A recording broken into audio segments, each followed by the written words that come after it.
Janine has been instrumental in collaborating with us to write the ASB training program that we facilitate through the AHI and into organisations in Australia. So I'm going to hand over to you first, Janine, if you'd like to kick us off. Lovely. Thank you so much for that kind introduction. I'm just going to check, Joe, by making sure that my slides have shared as they should have done. Yeah, they Amazing. are fantastic. That seems like a really good start for 6 minutes past 10 in the evening over here. And that's probably a really good place to start. So I'm a UK practitioner. So as Joe's really kindly set out, my name's Janine Green and I'm a partner in Green and Burton ASB Associates. And we're basically a training and consultancy service who work with local authorities, housing providers, police forces, and also into the private sector, helping those organisations to best tackle antisocial behaviour and support and protect victims suffering from its harm. And what I really wanted to do today was share some of the journey that we've been on a little bit over here in the UK. And what I'm hoping is that some of this might resonate with some of the issues, some of the challenges that you have within your services and your organisations. And perhaps there might be some ideas, some thoughts that you might want to kind of steal and perhaps develop a little bit more in Australia. And I suppose the interesting thing about the next 15 minutes together is I'm actually not going to be talking about those most serious cases of antisocial behaviour where perhaps we've got threats of violence or actual violence or we've got hate incidents. I'm actually going to be focusing on those reports that are right down the other end of the scale, those things that are perhaps a little less clear, a little bit more difficult to decide what's actually going on and what's the right thing to do. Because perversely, they're the types of reports that take up the most time, that probably result in the most complaints and dissatisfaction. And so I want to share some of the work that we've done to try and help deal with those types of situations less painfully, perhaps. So what I'm going to be focusing on for the next sort of 15 minutes is looking at what I think and what actually I've long considered to be the most important thing that applies when we're managing cases of ASB. And that's the things that we do when a report is very first made to us. So those initial steps that we take when we're triaging a report that is made to us. So a little bit about me. As I said, you know who I am and what I do at the moment, but for the last 15 odd years, I've worked in antisocial behaviour and I've worked in community safety, and I've seen lots of different pieces of legislation, policy and practice come and go over the years. And I genuinely do think that what we're talking about tonight is some of the most sensible kind of common sense approach stuff that I really have seen over that period of time, which I've really seen making a difference to how housing providers can best support the people that they work with and really best deal with some of those real problems that suck the most of our time and energy and efforts. And that's what I'm going to share. So I've got a few slides and then absolutely happy to take any questions with the remainder of the time that we have. I can't see people's faces while I'm delivering on slides, so what I would just say is if pop any questions into the chat, and what we'll do, if that's okay with you, is we'll just wait until the end and we'll take some questions there rather than kind of you raising your hand and me not seeing you and you thinking I'm being rude and I'm not at all, I just don't know you're there. So if we can keep questions to the end, that would be fantastic. So I want to give you a little bit of a scenario, which I guess is the foundation for some of the things that we've changed recently around ASB case management. And this is a typical scenario that we come across in England and Wales and Scotland quite often. And if it's not a case that's exactly like this, there's lots of things that are relevant in this scenario that play out in lots of the other types of cases that we deal with as well. But this particular scenario, which is based quite heavily on a case that was published by our regulator over here, is for me particularly interesting. So to explain to you what was going on in this case, we had a one up, one down property. So the image that you can see, hopefully on the left-hand side of your screen, basically the picture of the houses, is an old Victorian property. So originally it was a single unit. It was a one up, one down property. And it was bought by a housing association and they decided to convert it into two. So it's one flat upstairs and one flat downstairs. And we have downstairs in the flat is a gentleman that lives on his own. And for the purpose of this scenario, I'm going to call him the victim. However, what you will probably realise pretty quickly is the inappropriateness of those labels in terms of dealing with this kind of scenario. But for ease of reference, downstairs flat, we've got the victim, and upstairs flat, we've got the alleged perpetrator. And the makeup of that household is a single dad who's got 3 young children, and it's a 1-bedroom flat. And the circumstance that has arisen that's created that situation is that those 3 children were originally living with the mother. The mother decided that she couldn't cope, and one day just turned up on the doorstep, passed the 3 children over to the father and said, they're yours, you can deal with them. So what we also had was a dad who perhaps hadn't the best parenting skills because he wasn't used to having those 3 young children living with him. We also had, and for me this is particularly interesting, we had a hole in the roof. So in the kitchen of the victim's property, in the roof, which of course was therefore the floor of the alleged perpetrator upstairs, we had a hole in the ceiling that hadn't been repaired. And the reason I say this is interesting is because for me it illustrates the importance of making sure we're using all the information that we hold in our organisation, that when we get reports that we are checking other areas of our business to see whether there is information that can help us to make decisions.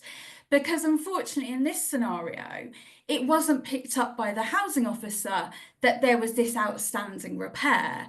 Because one, they hadn't checked the case management systems for those other business areas. But 2, they also didn't visit the property, so they didn't see it for themselves. And what was happening was that the victim was experiencing lots of noise.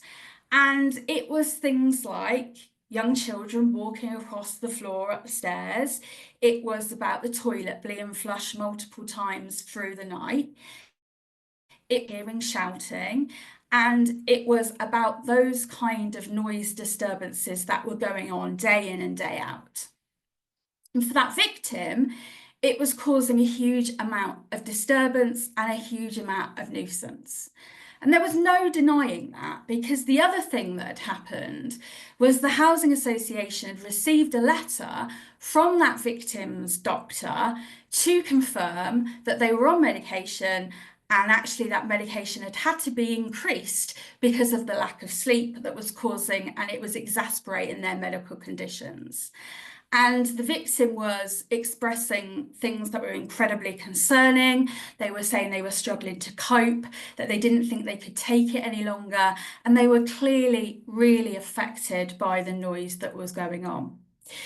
So what happened was the housing provider did the normal things. So they applied the ASB approach to this situation.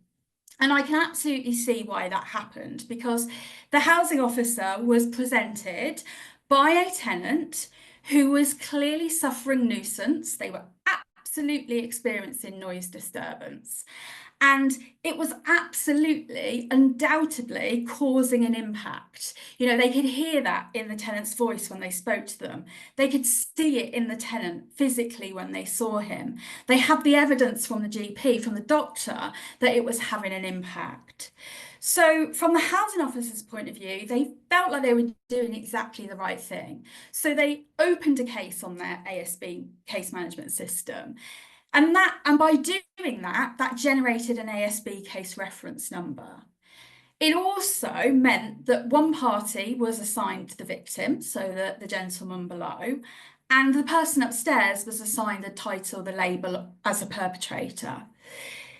The victim was sent a template letter, which basically said was the effect of, thank you for reporting the ASB. Here's your ASB case reference number. Please keep these ASB diary sheets, you know, they're incident forms, log all the incidents that happen. We need them to be able to take action to stop your ASB. It said at the bottom, please sign this diary sheet, confirm that you're willing for this to be used as evidence in any ASB cases. And they wrote to the person upstairs saying, we've received reports of ASB about you. Please stop causing noise nuisance to your neighbour. And if these things carry on, we will be looking to enforce your tenancy conditions, which could ultimately involve you being evicted. And of course, taking that ASB approach, that officer was encouraged through the policy and the usual processes to seek out the tenancy breaches, to find the things that the perpetrator was at fault for. What they didn't do is stop and think, is this scenario actually antisocial behaviour? Is the perpetrator acting unreasonably? Is there an intention to cause harm to somebody else? Does this behaviour meet the legal definition of ASB? And they didn't. And so what happened is we essentially ended up with 3 really unhappy people. Nobody in this scenario was happy at all, because the person reporting the behaviour ended up feeling in several ways. So to begin with, they were told, whether explicitly or just implicitly by the letters they received, the case reference number they were given, the language that were used, they were told that their report was antisocial behaviour. So therefore, their expectations went up, because being told that it's ASB meant that they expected their housing officer to solve that problem for them. What was happening was that they were filling in all these diary sheets because they were told that the officer needed evidence to take action. So as time went on, the reporter got more and more desperate to find that evidence to be able to take action, and actually ended up getting more bothered by things that they would have never have noticed or never would have even have entered their radar before. You know, practically standing at the window with their diary sheet, watching the neighbour coming and going, listening out for noise going on, capturing things to the second on the diary sheets, and just actually allowing this problem to take over more of their life than it ever had done before. Feeling like they were completely wasting their time, because ultimately, when they found out that this wasn't something that could be considered ASB, after many months, they were incredibly frustrated, angry, and exasperated, and also unsupported. So there was clearly an issue here that needed resolving. The harm was there, but by choosing the wrong response, what happened was that the reporter ended up with unmet support needs. And it wasn't helpful for the perpetrator upstairs either, because when we're accused of something that we haven't done or that we feel is unfair, we are likely to get quite angry, quite upset, quite defensive. And we might feel that we're being watched and that we're being picked on, and we might notice that person downstairs watching out for us. So we might feel like we're constantly being looked at and monitored and judged. We might also be really desperate and worried. So that perpetrator upstairs with his 3 young children might have been terribly worried that he was going to lose the roof over his head and the roof over his children's head because he kept being threatened with eviction. But of course, what could also happen is this total and utter breakdown of relationships between those 2 neighbours. And actually, by the housing officer thinking they're doing the right thing, they've ended up perhaps causing an escalation of that situation into something that could actually become antisocial behaviour. And of course, massive impacts for the officer and the officer's organisations. So there was, by using the ASB approach, there quite simply was never going to be a solution, because You can't use an ASB tool if you haven't got ASB occurring. So all of the tools that the ASB policy was suggesting were never going to be appropriate because you never had the evidence to show the ASB to enable that action to be taken. So therefore, these cases were the ones that were open the longest. These cases were the ones stuck in a cycle of being open and closed, open and closed, open and closed.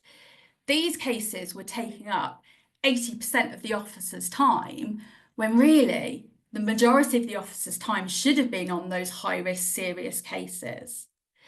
And of course, for those officers, very little job satisfaction. Like, we do this job because we care and we want to make a difference, and not being able to find a solution and satisfy people and to bear the brunt of frustration and anger every day is really, really challenging, and ultimately leading to lots of service complaints. And I have to say, really sadly, examples of where situations like this have led to tenants taking their own life, because actually without that support that they require, they just literally cannot continue with this type of noise disturbance going on. And we have really sad cases over here where tenants have taken their own life. And when that case has been unpicked, there have been clear opportunities where housing could have done more, but because it's been categorised in the wrong way, the right solution hasn't been chosen. So this is about a different approach. This isn't about saying no, it's about picking the right solution. So we're saying, no, this isn't ASB, but we're not saying, no, we're not doing anything. We're saying, yes, this is a different approach. So thinking about whether the report is actually antisocial behaviour. And if it isn't, then not using an ASB policy. Being open and honest about that decision to the people that we're working with, and actually looking at what the root cause of the problem is. So in this case, clearly the root cause was that repair needed to be fixed. That actually the fact that that property had been changed into 2 units, that noise transference between those properties, that was the problem. The inappropriate housing for the dad upstairs with his 3 children, that was the problem. The health conditions that the victim had that perhaps was making them more sensitive to the problems than they would have been otherwise, that was part of the problem. So it's about picking the best solutions, and sometimes that's practical, pragmatic solutions, like anti-vibration mats under washing machines, like putting rugs and carpets down on laminate floors, like slow release door hinges to stop slamming doors, like helping find new housing, like working with house services to get the right support for people. So finally, what do we need to allow us to do this effectively? A clear policy, so a clear ASB policy, but also what we have explored quite a lot over here over the last couple of years is having what we're calling a good neighbourhood management policy. So a report comes in, we assess it. If it meets the definition of ASB, it goes down that route. If it doesn't, it goes in a good neighbourhood management policy. And that policy is there to give officers the confidence to make difficult decisions, to help residents to understand that decision, and also, if there is any external scrutiny, to provide the rationale for our decision making. Of course, those policies have to be used in practice, and things like decision matrices are being used really effectively over here. So what kind of questions are we asking ourselves to help decide whether it's ASB or not? That we make informed and safe decisions. We don't take a report that might sound like this case and make an assumption that therefore it isn't ASB without doing some investigations, without doing checks, without doing a person-centred approach that really understands the circumstance of that particular issue. That we have access to solutions like mediation services, because a lot of these things are about compromise, education, understanding each other, negotiation, learning to live better with each other. But that we also have access to small pots of money for those property improvement solutions, those kind of things. that even though this isn't ASB, that we still have methods for recognising and responding to risk. So the gentleman in this case was clearly at risk of harm. It was an ASB, but that doesn't mean that he's not vulnerable. So have we got things like victim risk assessments to help us to spot those signs and take the right action? And are we consistent in our decision making? So if we've made the decision, we of course keep assessing it. So new information comes in. Does it need a different response? But if the information stays the same, that we remain consistent to our decision and we have our top-down management backing up that decision that we make. So perhaps a slightly different angle than maybe would have been expected coming along to a session on reporting ASB. But I have to say, and I've said it already, but it bears repeating, this is one of the most important things that we can do when looking at reports of ASB is stopping, asking ourselves that question, is this actually ASB or is a different response needed? Some contact details there. Also, that Housing Ombudsman report where this stuff really came to the fore, which is really, really helpful regardless of where you work. So thank you, Jo. I shall hand back over to yourself.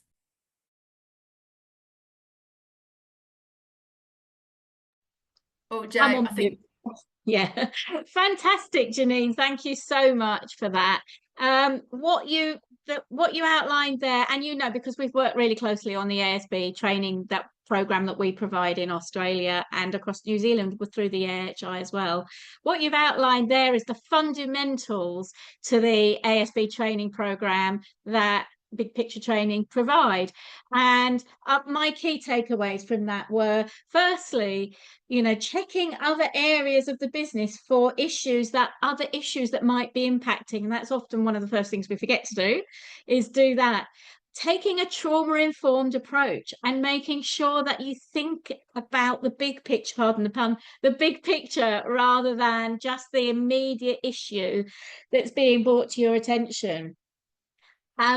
Thinking about taking a risk-based approach in terms of, okay, so this isn't ASB, but actually what is there? That doesn't mean there's no breach there. That doesn't mean there's nothing for us to do. Just because there's no breach, what can we do? Because actually we have a duty, and what you outlined there was that when there's no breach, if we take no action, it could actually become ASB in the longer term if we do nothing.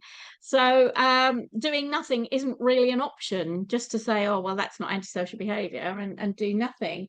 Yeah, so they were my main key takeaways. Taking a trauma-informed approach is so important. Has anybody got any questions quickly that they want to ask Janine before we introduce Ben? Any questions? Nobody's typed anything in the chat. I'm just wondering if there's any light bulb moments that came on during that session, anything that you wanted to explore, anything at all? No?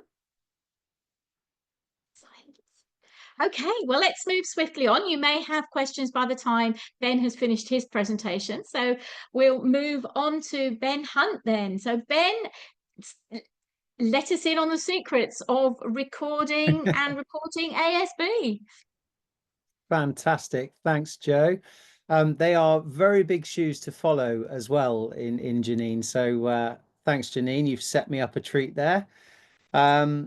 First of all, thank you so much for having us. It's nearly 11 o'clock, 10:30 at night here in the UK, but much sunnier parts where you are, I'm sure.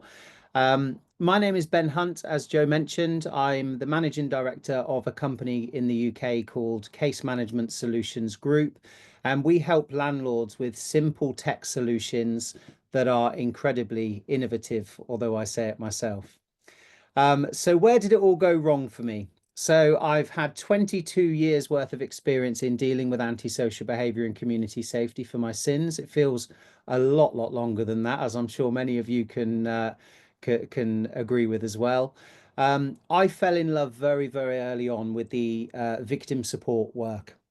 I loved the resident meetings. I loved taking statements from people and, really sort of getting to know the victim and the impact that it had had on them and their families and their wider communities. So I set up an out of hours reporting line called the ASB Respect Line. And that's been running for 18 years now. And it's still going just as successfully today as it was way back when. I had 12 years of experience working as a consultant for landlords in the UK as well, mainly dealing with the more serious, those cases that were earmarked for court action, and gathering the evidence, supporting the victims and pulling them out of that process in one piece as well was part of my role in that time. I'll be completely honest with you. During the lockdown, I'd really grown tired of being a consultant. My children were young.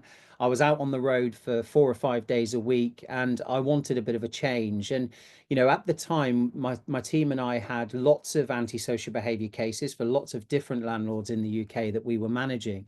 But what we found was that certainly over that lockdown period, they were getting stuck in the mud, in the fact that we didn't have enough information or evidence to take those cases forward, those cases that warranted enforcement action. And we needed to do better at communicating with our residents. And the ASB app provided that solution for my team and I, but also for lots of different landlords in the UK. And I'll come back to that a little bit later on.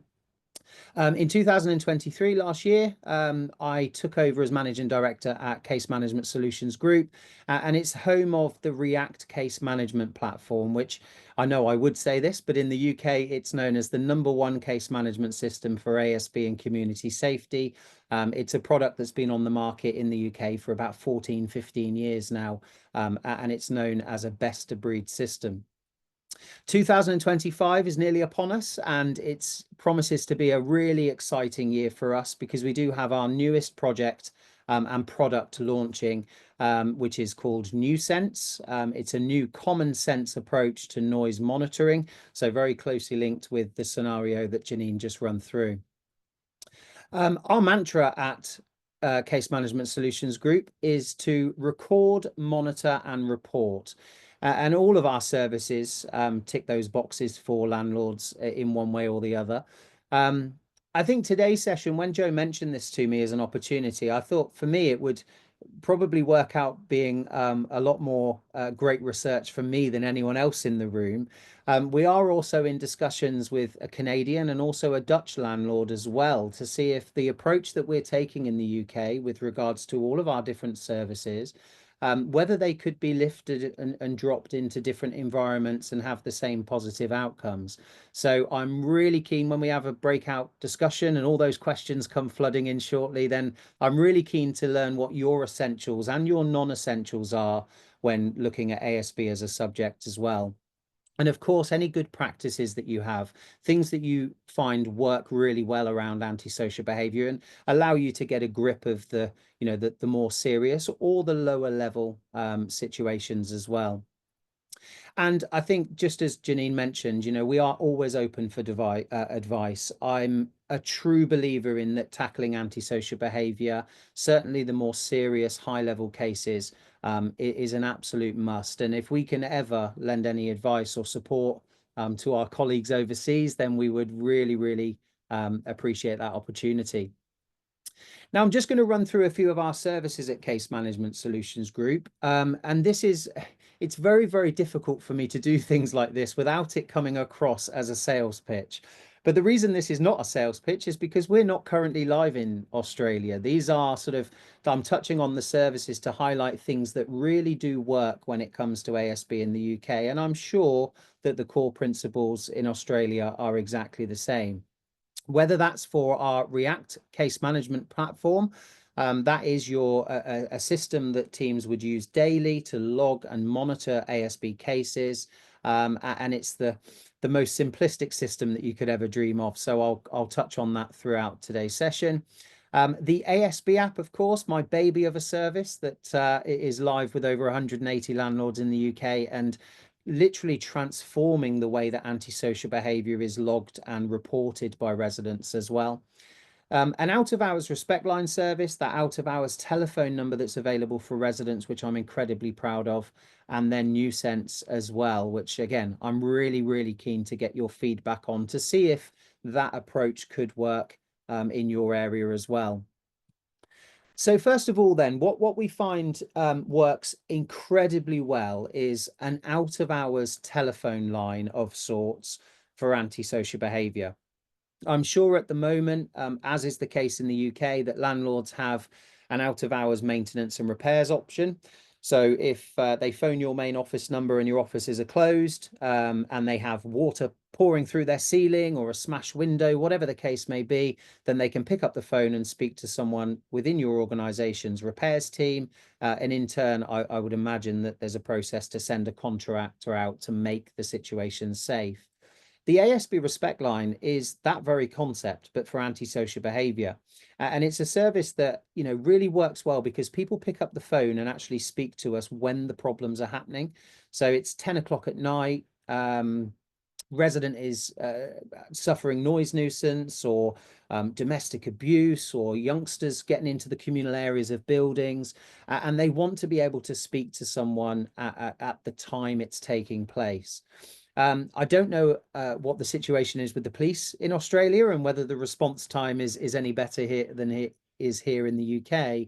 But my experience is that the police non-emergency number, so it's 101, is very, very packed full.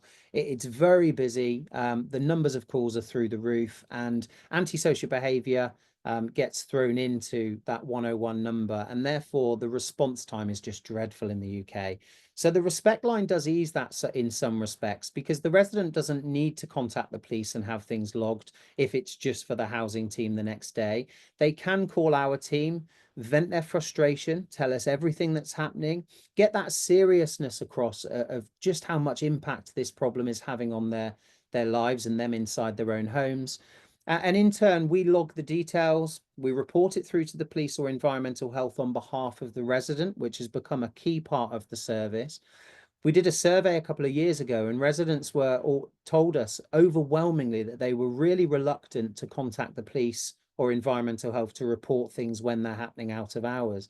And that told us that we should be doing that for them. So it's taking that little bit of pressure away for them and making sure that the right authorities are informed at all times. We often get to hear the noise over the phone as well, so it's a good bit of backup evidence for you and your potential enforcement actions. And you get a file note record through the next day.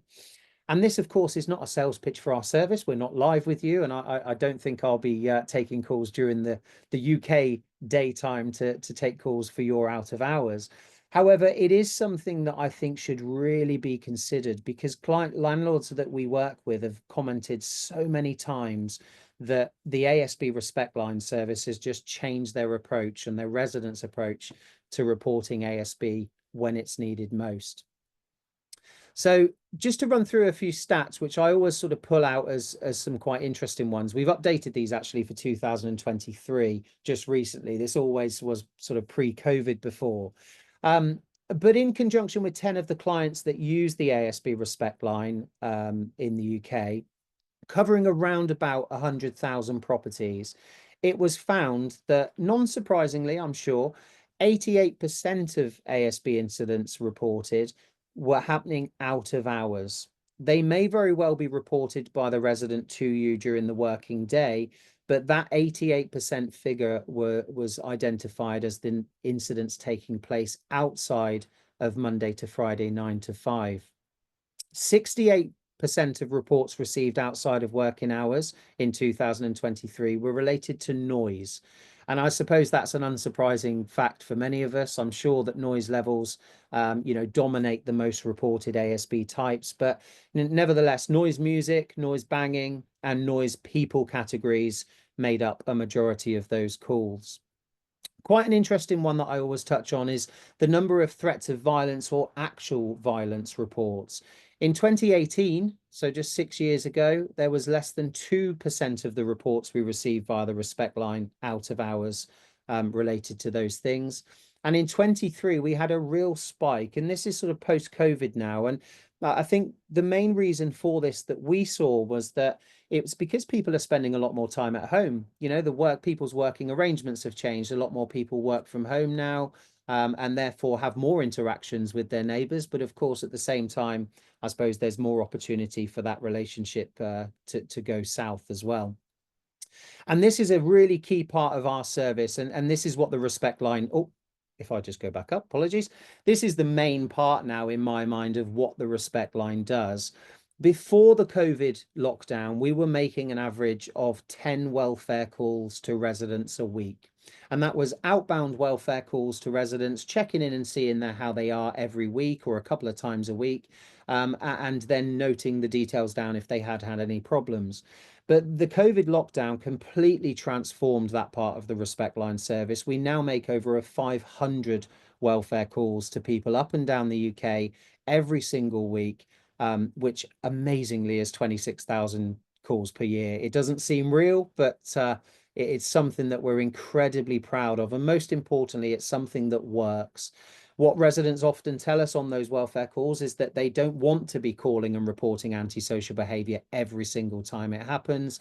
They would much prefer a couple of touch bases with a housing officer or us out of hours a week, just so that they can offload and give us all the information and detail that we need.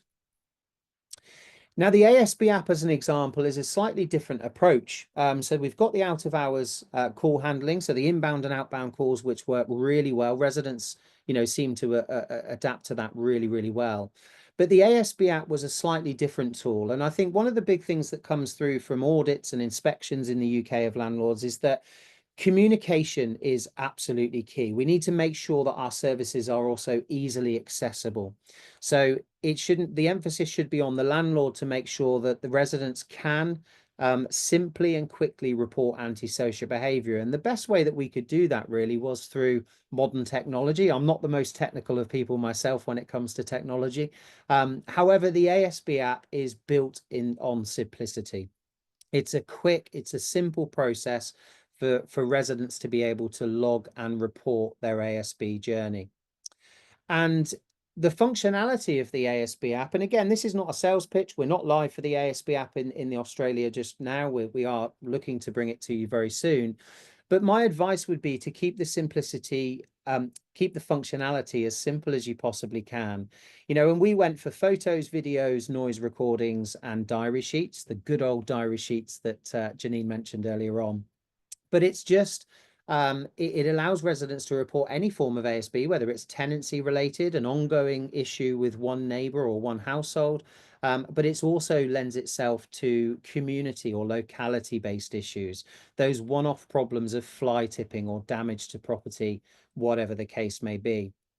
And my advice that I give clients looking to venture on this digital journey when it comes to ASB reporting is always keep it simple for residents. That's something in the first 3 months before we officially launched, we got wrong with the ASB app. We overcomplicated it. It became a very clicky process for residents to log a diary sheet or a photo or whatever it may be. And we did really go back to the drawing board and simplified the ASB app. And we did that in conjunction with a few of the residents as well.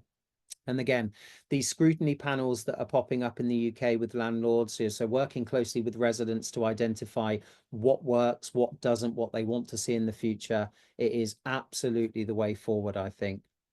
We, within the ASB app, have a simple 4-step process for residents, and it's the same every single time. So if a resident is reporting a CCTV clip from their Ring Dot camera, or they're sending a noise recording or a diary sheet, it's the same 4-step process every time. So residents can't really go too wrong.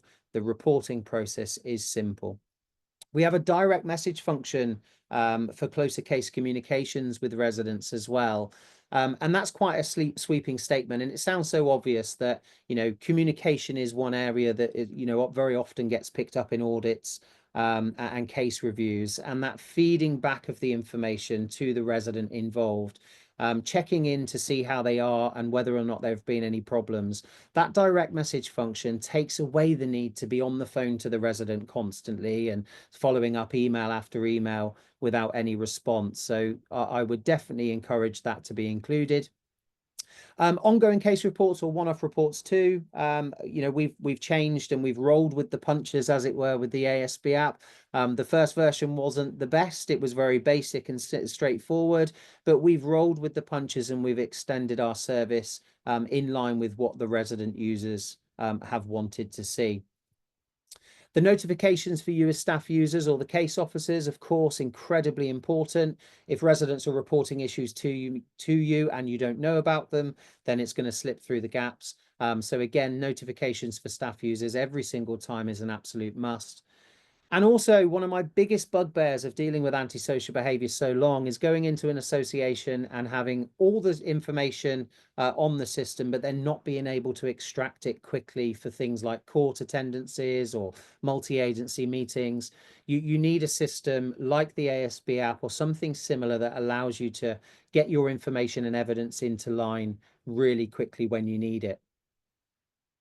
Then we've got React. Now, I'm really keen to hear what your experiences are with case management systems, whether there's one sort of go-to system in Australia, whether there are different options and there are pros and cons for those. But just to give you a quick overview on React, it is the #1 case management system for ASB and community safety in the UK. And that's because it is a best of breed platform. We don't tend to get involved in, you know, many other areas. It's all ASB and community safety related. We cover things like estate management, domestic abuse complaints, safeguarding, tenancy fraud, troubled families, and various different areas.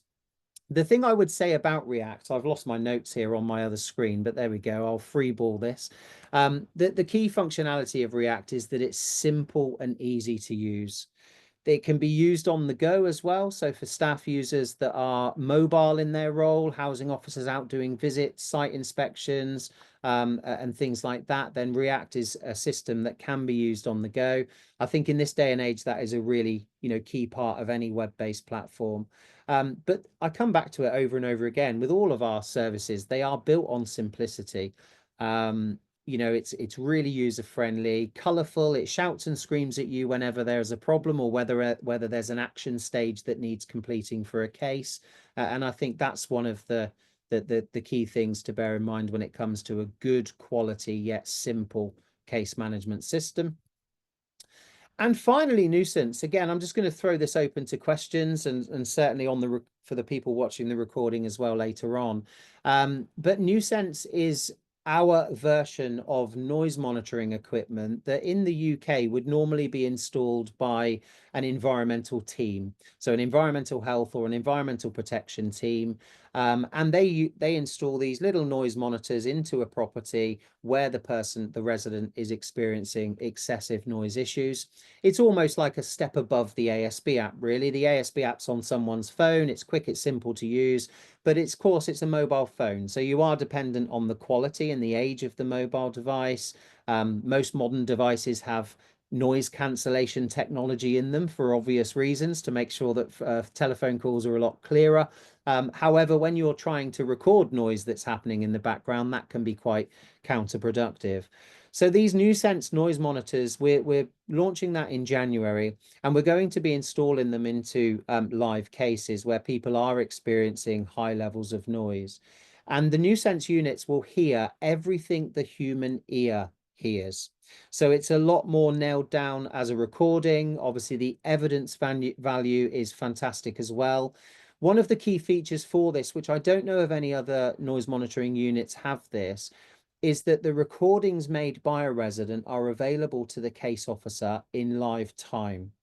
So if, for example, 3 o'clock this afternoon, you have one of the nuisance units in one of your properties, the resident happens to press the big red button to make sure that they're recording the noise that's taking place.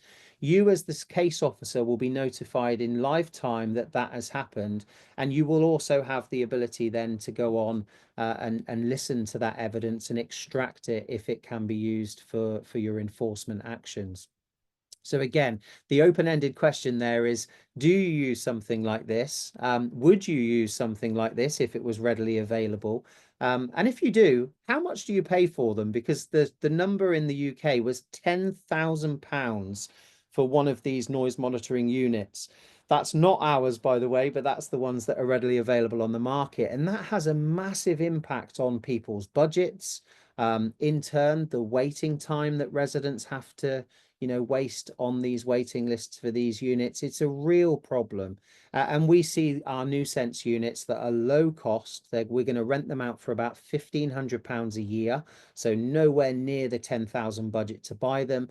And we hope that that will go some way to relieving the need for these types of units. You'll be pleased to know I am finished now, but just a few open-ended questions for the discussion if there happens to be one. I'm really keen, not just today, but also in the future, to stay in touch with everybody in this meeting and everyone watching the recording to find out what you currently have in place. What works and what doesn't in your approach to antisocial behaviour, and also what's on your wish list of services in this area of work. If budgets were never a problem, what would you love to be able to provide to your residents to make reporting antisocial behaviour easier? Jo, back over to you for questions.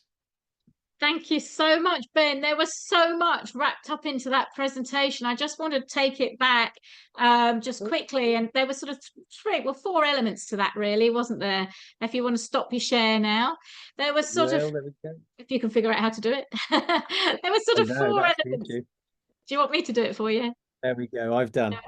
There were sort of four elements to that, wasn't there? So first of all, you were talking about the noise, your I can't remember what you call it now, your respect line. So where people call into the respect line out of hours. And I was particularly interested in a couple of things you said, and we have got a couple of comments in the chat actually around that. So one of the things you said around that was that you've noticed that you've seen an increase in welfare calls.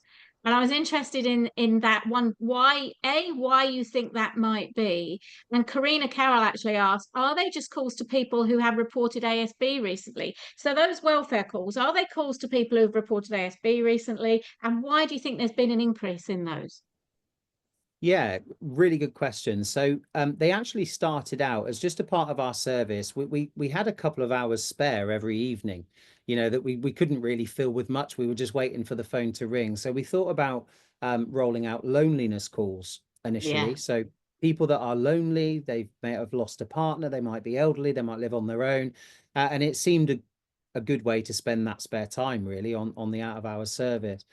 In lockdown, obviously, the whole landscape changed and people just weren't in the office, people working remotely. And what was fed back to us quite quickly was that landlords were struggling with communication with their residents. They weren't hearing from people weren't reporting them.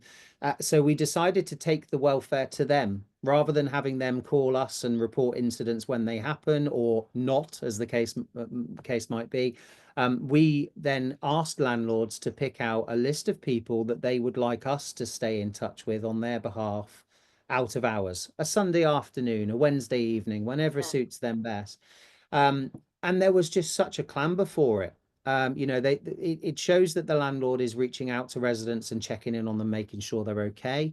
But it also gives us an opportunity to capture information that would ordinarily be lost. It would just be lost to someone's notebook, never to be seen again, or lost as an incident that went unreported.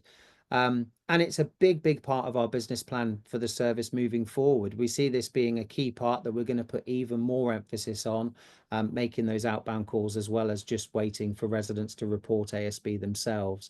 It's taking that proactive approach, I guess. You also mentioned that you've noticed that incidents tend to occur outside office hours. I was just going to throw that open to everybody on the session. Have you noticed, guys, that the majority of incidents tend to occur when you're not at work? Have you noticed that? Is that something that you've noticed?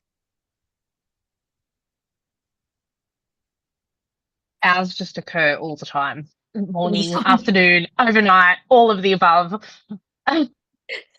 All the time. But yeah. So they do occur outside office hours as well as during office hours. And I think that's the thing, isn't it? When it gets dark, things start to happen, don't they? And Georgina's got her thumbs up. Yeah, absolutely. And we do, don't we? I mean, sorry to jump in, Jo, but we do see different patterns as well. And they seem glaringly obvious to us, when we look at the stats. But in the summer months, the barbecues go on, the light nights, we see more sort of outside antisocial behavior, people gathering, noise nuisance and things like that. Whereas in the winter, it tends to be internal. People are inside. They're turning their music up on a Friday night, and annoying neighbours in that sort of way. And another thing we also see in the colder months is issues in communal areas of buildings. I don't know what the general makeup of your housing stock would be, but we have in the UK, we have lots of buildings, communal areas. And we see youngsters getting into the areas to keep out of the cold or rain, rough sleepers getting into the communal areas of buildings and, being abusive towards residents that live there and things like that. And what we found with the ASB line was that it just gives people the opportunity to pick up the call when the incident's happened, while the incident is fresh in their memory, and sort of getting things off their chest to a certain extent. And a lot of our clients do comment that Monday mornings are a lot quieter now because they don't have, 20 odd residents ready and waiting, picking up the phone at 9 o'clock on a Monday morning, because they've already had that opportunity to call and report and actually, have some form of outcome at the time. And that's a question that Karina had. She's interested to know if once landlords sign up to your services, do they see a reduction in ASB? I'm conscious of time. We've got 4 minutes left. So just quickly, do your landlords see a reduction in ASB once they've signed up to your either the app or React or the Respect line? Do they see a reduction? Or does it just make it easier for everybody? Yeah, it's a really interesting question. I suppose there's two completely opposite answers I could give, but what I think it does is you would probably see a slight rise in the reports of antisocial behavior because your services are more easily accessible, and you're putting a number out there so that residents can call and report it, whereas ordinarily they wouldn't. But we do see those cases being resolved a lot quicker as well. So if it's an enforcement case, it's clear that there's an antisocial behavior issue and that there's one person or a family responsible. Then what that Respect line does, and the ASB app as well, it gets that information in front of you as a case officer at the earliest available opportunity. Yeah. On the flip side of that, you can also say that the ASB app especially allows landlords to close cases down a lot sooner. Those cases that they're not antisocial behavior, or they don't meet your threshold for what you deem to be antisocial behavior. It allows you to identify that at the earliest opportunity and then move to close that case down a lot swifter than you would normally be able to do. Like the case then that Janine talked about, where actually it's not antisocial behavior. There are other underlying issues that if they're addressed will then resolve the issue.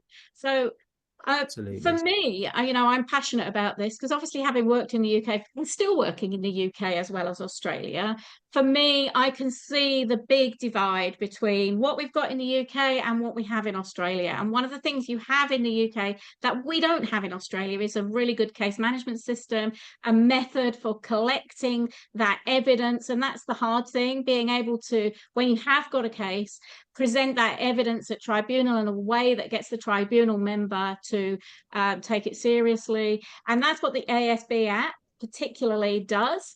It gives a reporting into one place rather than all over the place. And the React system is a case management system. So for me, if we could get React and the ASB app into Australia, I'd be a very happy lady. I think it would certainly help, because what I see, especially Elliot and Ellie will agree, on the training sessions that we provide, we see officers that are stuck like rabbits in the headlights because they just don't have the tools to manage the cases. And so for us, I am actually looking for someone to pilot your ASB app free of charge. So if anybody's interested in that, please contact me. Because we would love to trial the ASB app free of charge in an organisation for a period of 6 months to a year and just see how it goes. But, what we've talked about today, all of these things we've talked about today, they're all tools that are really needed in Australia. The training that we've collaborated with Janine Green on is fantastic. The four modules of ASB training that we're running through the AHI, and we will run in-house and tailor to your organisation's policies, also fantastic little nuggets that will help. So has anybody, before we end the session today, anybody got any burning questions? What are your thoughts about all of the stuff we've talked about today, guys? It's all quite interesting. We don't have obviously an ASB app or anything like that, but what we've got in our organisation is we've got an investigations team. So there's myself, the investigations manager, and my colleague Alyssa, who's also on this call. And so we actually handle all of the tribunal hearings for antisocial behaviour. We handle all of the evidence gathering. I'm also an ex-police officer, so I have a lot of experience in court and brief building and all that kind of stuff. So it's really my forte. We've got a couple of policies in place, which is what they discussed earlier. Janine had discussed it earlier, making sure that we've got some good policies in place. And we've got three. We've got the zero tolerance to violence policy, the ASB policy, and the neighbour dispute policy. We've also got an internal support service that do wraparound support. So when a tenant is struggling, they will take them to appointments. They will take them down to the police station and help them make reports. There's a lot of some really good avenues that we're pursuing on trying to get people supported who are feeling, I guess, victimized. And just really managing those conversations with tenants, I think, and managing expectations, because tenants will come to you and go, you need to evict this person, and having a conversation and taking the time of day to actually sit down and go, look, well, this is what we actually need in terms of evidence. It helps them to understand that, yes, we're listening. We can't tell you what action we're taking because of privacy and confidentiality, but sometimes we can't take something to tribunal because it's either not a breach of tenancy or there's simply not enough evidence. So a lot of those methods seem to be working. I've been here 6 years and I've only had 2 ASB related evictions. All of the others have been managed. Which is fantastic, Chloe. Yeah. And you work for Evolve, don't you? And we do. Big Picture does a lot of work with Evolve. So certainly if you would be interested in trialling that ASB app to help you with your case management, we would be delighted to talk to you about that. So I'm happy. I think I sent you an email, so you should have my email. I'm happy for you to send through some more info. I did actually build a case management system, so we do have one in place, but I'm happy to discuss and review what's available. The ASB app might be the thing that helps you significantly as something that sits alongside case management. Yeah, likewise, Chloe, if we can, and this goes to everyone in the room, if you've got a case management system, that's amazing. Let's have a talk about it. We'd love to share some, great workflow or action steps that work really well in the UK. And if it can be transitioned and integrated into your system with what you're using now, then we're really keen on that. We'd love to hear from you. Okay, great. Has anybody else got any questions before we end the session? Great, guys. Fantastic. It's been a lovely session. Thank you so much to both you, Janine, and you, Ben. And I think everyone's got my contact details because I've emailed you all to let you know about the session today. And so if you've got any other questions, you want to get in touch with Ben or Janine, or you would like to talk